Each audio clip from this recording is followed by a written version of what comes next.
Playful Fathers by Richard Daly, read by Sebastian Braxton. Richard Daly, D-Min, is Communications and Media Director for the British Union Conference of Seventh-day Adventists, Watford, Hertfordshire, England. My wife often said that she had 4 children in the house. We have 3. Becoming a child and frolicking with my children turned out to be one of my best stress releasers. I had permission to do silly things, roll around on the ground, play tag, and make funny sounds. All of this elicited the one thing I often neglected to do, laugh. So for me, being a playful father was more therapeutic than anything else life had to offer. And the benefits for the child-father relationship were huge. Today, my boys are all teenagers. Being a playful father requires a different type of playfulness now. But the building blocks of a firm relationship through fun and laughter and doing things together remain etched in their memory. One such memory occurred just last Christmas, visiting a theme park and riding on the roller coasters. When the boys were younger, I would take them during the summer holidays, but they were too short to ride the roller coasters with me. Now, well over the minimum height, they all wanted to go and insisted that I accompany them. "Come on, Dad," they said. Or, "Are you afraid in your old age?" Those words pricked me, so I rose to the challenge. Needless to say, I was all too glad when the ride was over. In the process, I discovered that I had now created a new breed of roller coaster junkies who insisted that I experience the thrill with them on every ride. The positive effects.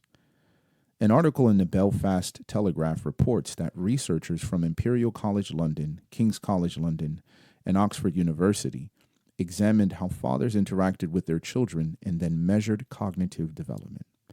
Children whose fathers displayed more withdrawn and depressed behavior when the children were 3 months old scored lower in brain tests that included recognizing colors and shapes. The clear message for new fathers here is to get stuck in and play with your baby.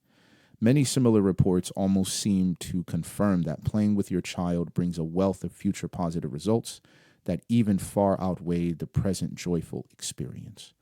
The emotional effects. Being a playful father also greatly helps a child's emotional development, a dynamic that, according to researchers Paul Roberts and Bill Moseley, becomes more pronounced as father-child relationships enter their 2nd and 3rd years. When playing, fathers tend to be more physical with their toddlers, wrestling, playing tag, and so on, while mothers emphasize verbal exchanges and interacting with objects like toys. In nearly all instances, fathers are much more likely to get children worked up, negatively or positively, with fear as well as delight, forcing them to learn to regulate their feelings. In a sense, then, fathers push children to cope with the world outside the mother-child bond. First, children learn how to read their father's emotions via his facial expressions, tone of voice, and other nonverbal cues and respond accordingly. Second, children learn how to clearly communicate their own emotions to others, such as by crying, not responding, or wandering off. Finally, children learn how to listen to their own emotional state. For instance, a child soon learns that if he becomes too worked up and begins to cry, he may, in effect, drive his play partner away. The consequences of such emotional mastery are far-reaching. Therefore, there are links between the quality of father-child interactions and a child's later development of certain life skills, including an ability to manage frustration, a willingness to explore new things and activities, and persistence in problem solving. The social effects. Just as important as learning to regulate the emotional intensity of their interactions is children's ability to develop interactive social communication. Roberts and Moseley maintain that kids who learn how to decode and encode emotions early on will be better off later when it comes to any social encounter. They have also studied such benefits in the area of sibling relationships, concluding, the emotion management lessons learned by children from their fathers during play are later applied in interactions with siblings and ultimately with people outside the family and lead to more cooperation and less fighting. The negative effects. The researchers found that stereotypically, while a mother's more intimate, need related approach to parenting generally continues to cement her bond with her children, a father's more playful and stimulating style loses its appeal. By the age of 8 or 9, a child may already be angry at his father's teasing or bored or annoyed by his I'm gonna get ya style. This discrepancy often becomes quite pronounced as children reach adolescence. Research suggests that preteens and teens of both sexes continue to rely on their mothers for intimacy and needs, and increasingly view her as the favored parent in areas requiring sensitivity and trust. By contrast, the joking, playful style that serves fathers so well during children's first years may begin to alienate teens, giving them the impression that their father doesn't take their thoughts and needs seriously. Here are examples of practical play activities to strengthen the bond with your child. Blow on each other's bellies, give your child a piggyback or shoulder ride, twirl, spin, or toss them. Such things can all be done anytime, anywhere.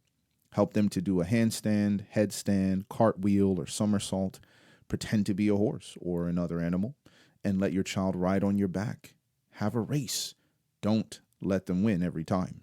Climb trees, roll down hills, go sledding. Throw them up into the air and catch them. Play in the rain and jump in puddles. Play with a hula hoop or a jump rope. Play some tennis, basketball, football, soccer, dodgeball, or volleyball. Throw around a frisbee. It's hypothesized that fathers' less intimate interactive style may make it easier, although not more pleasant, for them to play the heavy. In any case, adolescents come to see their fathers as the harsher, more distant parent. Clearly, the distance between fathers and adolescent children is not solely a result of fathers' playfulness early on. A central function of adolescence is a child's gradual movement toward emotional and physical autonomy from both parents. Even the most dedicated dads quickly discover that the road to modern fatherhood is strewn with obstacles. Gerald Lee Shapiro, PhD, professor of psychology at Santa Clara University, says understanding your relationship with your own father is the first step. If not, you're bound to automatically and unconsciously replicate things from your childhood. Infuse fun. There is just something special about active play that creates happy, genuine feelings and memories. I have learned that creating fun activities does not require taking children to major events or spending a lot of money. It's the simple things. Let them ride on your back, bounce them on your knee, race with them into stores, sing silly songs together. Take advantage of everyday things that you already do, such as taking your kids to school, eating together, getting them ready for bed, and then imbue them with a bit of creative playfulness. Forget the to-do lists momentarily and add some levity into your otherwise stressful parenting. Quality time. As a multi-church pastor, I constantly had to reevaluate my time. This became more apparent to me one evening when I was out on a pastoral visit. Halfway through the visit, the father asked to be excused, saying that he had to get his children ready for bed and tell them a bedtime story. After that visit, I determined to make significant changes to my pastoral schedule, keeping as many evenings free as possible for my family. Many fathers assume that as long as they can get a few hours quality time at the end of the week with their children, it will make up for the absent hours during the rest of the week. While such longer hours are a welcome treat, research has shown that shorter but more consistent periods each day with children have more rewarding results. When it comes to the question of whether quality or quantity time is better, then both would be just as important. Too often today, we have not only distant fathers, but also single mothers having to raise children with little or no fatherly support. Fathers who have no other option than to be a father outside the child's home need a different approach to becoming that playful father.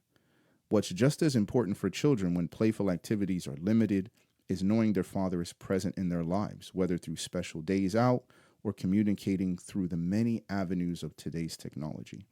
The child's mind registers such efforts to reach out as significant acts of love and care. A study published by the Academy of Management Perspectives in 2015 suggested that working fathers who spend more time with their children will have greater levels of job satisfaction, than those who don't. The report went on to say that men who pay attention to their families will become less focused on their work, but not to the detriment of their careers. In contrast, significant evidence indicates that the children of fatherless homes are more likely to have disciplinary issues in later life. A study published in 2006 stated that even from birth, children who have an involved father are more likely to be emotionally secure, be confident to explore their surroundings, and as they grow older, have better social connections with peers. These children are also less likely to get into trouble at home, school, or in the neighborhood. Fathers who find themselves separated from their children, therefore, can still have a positive influence when they make efforts to stay involved with the child and make good use of the time that is spent with them. Engaging play. How can fathers still engage in play with teenage children caught up in a whole new world of entertainment void of any father necessity? One easy answer is simply to join them. One day, my 14-year-old son was playing FIFA football. When I asked whether I could play against him, he greeted me with a joyful smile as if to say, "You are welcome to come into my world." I sensed excitement from my son just in his knowing that I had made an attempt to enter his realm and have a taste of what he finds captivating. Needless to say, I got thrashed, which gave him great pleasure, but for 15 minutes we were playing together and talking, which was a prized opportunity. Getting into the world of our teenagers means understanding what things they enjoy doing. Your attempts to understand create a sense of appreciation and gratefulness. Though their peers and other interests may override the influence they received from us when younger, keeping a measured pace with them and not dropping back too far is the key. While the type of play may now be different, building a strong relationship with your teenager involves nothing more than being there. Values transmission. Christ's willingness to make time for children, despite his busy schedule of teaching and reaching out to the sick and outcast, is a perfect example for us fathers. He not only reinforced the importance of children in the spectrum of God's kingdom, but also set a valuable lesson of what ought to be just as much a priority for fathers today, despite the pressures of time and demands of life. Staying connected with your teenager will open new doors of fun activities that could range from going out for fast food meals together, attending a sporting event, or, dare I say, riding the biggest roller coasters.